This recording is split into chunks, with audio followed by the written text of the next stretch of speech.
തെരഞ്ഞെടുപ്പ് അവസാന ഘട്ടത്തിലേക്ക് മാറ്റിയല്ല പെട്ടുപോവില്ലേ അതല്ലേ CPM അനൗൺസ് ചെയ്യാത്തത്. അത് കോൺഗ്രസിൽ എന്തോ കുഴപ്പമാണ്, UDF എന്തോ കുഴപ്പമാണെന്നുള്ള മട്ടിൽ ഇത് തന്നെ ചോദിക്കല്ലേ ദയവേത്.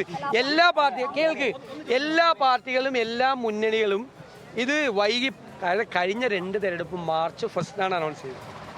ഇതിപ്പോൾ 15 ഇപ്പോഴും ഈ പ്രധാനമന്ത്രിയുടെ പരിപാടി നടക്കുവാണ് പല സ്ഥലത്തും. അപ്പോൾ അത് കഴിഞ്ഞ് തിരിച്ചു വന്ന് ഇലക്ഷൻ കമ്മീഷനും പല സ്ഥലത്തും സന്ദർശനം നടത്തുവാണ്. ഇനി വന്നു കഴിഞ്ഞാൽ ആദ്യഘട്ടത്തിൽ നടത്തൂല്ലെന്ന് നമുക്കൊരു ഉറപ്പില്ല. പ്രഖ്യാപിച്ചു കഴിഞ്ഞാൽ 2 മാസത്തേക്ക് തെരഞ്ഞെടുപ്പ് പ്രവർത്തനം നടത്താൻ പറ്റുമോ? നിങ്ങളൊന്ന് ആലോചിച്ച് നോക്കി. പ്രായോഗികമായി ഞാൻ CPM-നെ കളിയാക്കിയല്ല പറഞ്ഞത്. അവർ 8-ാം തീയതി അനൗൺസ് ചെയ്യാന്നിട്ട് അവർ മാറ്റിവെച്ച് ഇതേ കാരണം കൊണ്ടാണ്. ഞാൻ അവരെ പരിഹസിച്ചല്ല പറഞ്ഞത്. അവരും ഇതേ കാരണം കൊണ്ടാണ് മാറ്റിവെച്ചത്. BJP അതുകൊണ്ട് അതേ അവർ അനൗൺസ് ചെയ്തിട്ടില്ലല്ലോ. എന്നിട്ട് നിങ്ങൾക്ക് UDF-ഉം കോൺഗ്രസുകളിൽ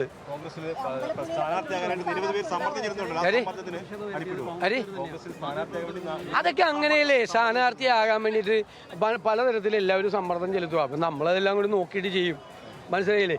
ഞാനും പണ്ട് പോയിട്ട് 96-ൽ NSY സെക്രട്ടറി ആയിരിക്കുമ്പോൾ എന്നോട് എല്ലാ നേതാക്കളും പറഞ്ഞു, KPC പ്രസിഡന്റിനോടും അന്നത്തെ CLP ലീഡറോടും, അന്ന് C. Vayalar Ravi, C. K. Karunakaran, അതുപോലെ AK ആന്റണി, ഞാൻ ആ 3 പേരോടും പോയി പറഞ്ഞു എനിക്ക് CTD മത്സരിക്കാമെന്ന് പറഞ്ഞു.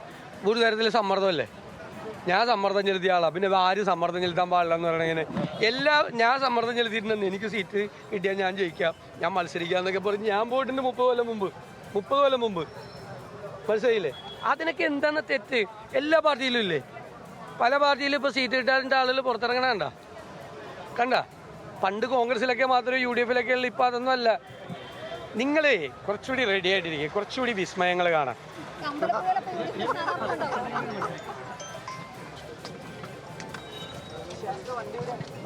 BD സതീശൻ മാധ്യമങ്ങളെ കാണുകയായിരുന്നു.